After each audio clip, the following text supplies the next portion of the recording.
Hi, welcome to Learn English. ரெண்டு வாக்கியங்களை பாருங்கள், அதில் என்ன டிஃபரன்ஸ் இருக்குன்னு பாருங்கள். He is working, அவர் வேலை பார்த்து கொண்டிருக்கிறார். He has been working, அவர் வேலை பார்த்து கொண்டே இருக்கிறார். ரெண்டுக்கும் டிஃபரன்ஸ் இருக்கா? I welcome to this channel Sentax. உங்களுடைய ஸ்போக்கன் இங்கிலீஷில் டெவலப் பண்ணுறதுக்கு வீடியோஸ் அப்லோட் பண்ணிட்டு வரேன். ப்ராக்டிஸ் பண்ணிட்டே இருங்க, கண்டிப்பாக டெவலப்மெண்ட் இருக்கும். Now, I am studying, I have been studying. He is working, he has been working. We are learning, we have been learning. மேலே இருக்கிற 3 வாக்கியங்களுக்கும் கீழே இருக்கிற 3 வாக்கியங்களுக்கும் என்ன டிஃபரன்ஸ்? ஸ்ட்ரக்சர் வைஸ் பார்க்குறப்ப கீழே இருக்கிற வாக்கியங்களில் பீன் அப்படிங்கிற வேர்டு ஆட் ஆகிருக்கு. ஓகே, ஐ ஆம் ஸ்டடிங், நான் படித்து கொண்டிருக்கிறேன். ஐ ஹாவ் பீன் ஸ்டடிங், நான் படித்து கொண்டே இருக்கிறேன். ஸோ ஈஸியாக டிஃப்ரென்ஸ் தெரியுது.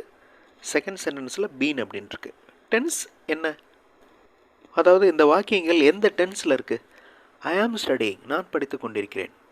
ஒரு செயல் அல்லது வேலை தற்போது நடந்து கொண்டிருக்கிறது. ஸோ அந்த நேரத்தில் நம்ம பேசிகிட்டு இருக்கிற நேரத்தில் நடந்துகிட்டு இருக்கு, நம்ம பார்த்துக்கிட்டு இருக்கோம். அப்போ அந்த tense present continuous tense. I have been studying, நான் படித்து கொண்டே இருக்கிறேன். கடந்த காலத்தில் ஆரம்பித்த செயல் தற்போது நடந்து கொண்டே இருக்கிறது, இன்னும் நடக்கும். ஸோ இது present perfect continuous tense. Present continuous tense நிகழ்காலத்தில் நடந்துக்கிட்டு இருக்கிற செயல். ப்ரெசன்ட் பர்ஃபெக்ட் கண்டினியூஸ் டென்ஸ் கடந்த காலத்தில் ஆரம்பிச்சிருச்சு, இப்போ நடந்துக்கிட்டு இருக்கு, இன்னும் நடக்க போகுது, எப்போ முடியும்னு தெரியல. ஓகே, இது ப்ரெசன்ட் பர்ஃபெக்ட் கண்டினியூஸ் டென்ஸில் சொல்லணும். ரெண்டு டென்சஸுமே ரொம்ப இம்பார்ட்டண்ட். இப்போ நடந்துக்கிட்டு இருக்கு, நிகழ்காலத்தில் நடந்துக்கிட்டு இருக்கு ஒரு செயல், அதை சொல்கிறது வந்து ஐ ஆம் studying, he is eating, they are speaking. வெறும் ஆம், இஸ், ஆர் இது எல்லாமே என்னது? பி வேர்ப்ஸ் அப்படின்னு சொல்லுவோம். ஆம், இஸ், ஆர் இது எல்லாத்தையுமே பி வேர்ப்ஸ்ன்னு சொல்லுவோம். ஸோ அந்த பி வேர்போட ஒரு வேர்ப், மெயின் வேர்ப் சேர்ந்து ஐஎன்ஜி இருந்துச்சுன்னா அது ப்ரெசன்ட் கண்டினியூஸ் டென்ஸ். ஒரு செயல் அல்லது வேலை தற்போது நடந்து கொண்டிருக்கிறது, ப்ரெசன்ட் கண்டினியூஸ் டென்ஸ். இதுவே ப்ரெசன்ட் பர்ஃபெக்ட் கண்டினியூஸ் டென்ஸ் என்னது? ஹாவ் வந்திருக்கு, ஹேஸ் வந்திருக்கு, அதுக்கப்புறம் பீன் அப்படிங்கிற வார்த்தை வந்திருக்கு, அதுக்கப்புறம் மெயின் வேர்போட ஐஎன்ஜி ஆட் ஆகிருக்கு. ஒரு தடவை நீங்கள் எழுதி பார்த்துட்டிங்கனாலே போதும். நல்லா கேர்ஃபுல்லாக நோட் பண்ணி அந்த டென்ஸோடைய ஸ்ட்ரக்சரை நீங்கள் எழுதி பார்த்துட்டிங்கனாலே எப்போவுமே மறக்காது. Okay, so present perfect continuous tense என்னது? ஆரம்பிச்சிருச்சு அந்த செயல், இப்போ நடந்துக்கிட்டு இருக்கு, இன்னும் நடக்க போகுது, கண்டினியூ ஆகிட்டே இருக்குது.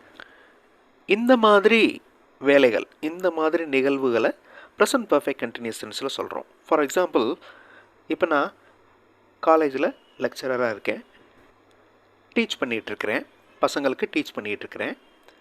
ஓகே, இன்னும் டீச் பண்ணிகிட்ருக்கிறேன், இனிமேலும் டீச் பண்ணுவேன். ஸோ இன்னும் ஒர்க் பண்ணிக்கிட்டு தான் இருக்க போகிறேன். அப்போ நான் என்ன சொல்லுவேன்? I have been teaching English to the students. அந்த ஹாவ் பீன் டீச்சிங் அது பாருங்கள், அது present perfect continuous tense. I have been teaching English. Okay, இப்போ நான் வந்து டீச் பண்ணிக்கிட்டு போர்டில் எழுதிக்கிட்டு இருக்கேன். அப்போ நீங்கள் வர்றீங்க, என்னை பார்க்குறீங்க.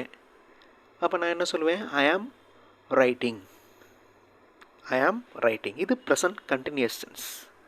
ஸோ கரெக்டாக அந்த யூசேஜை புரிஞ்சுக்கிட்டோம்னா அந்த டென்ஸ் எப்போவுமே நம்மளுக்கு மறக்காது. ரெண்டு டென்சஸுமே ரொம்ப இம்பார்ட்டண்ட். அடுத்த வீடியோவில் இன்னொரு இன்ட்ரெஸ்டிங்கான கிராமர் போர்ஷனோட பார்க்கலாம்.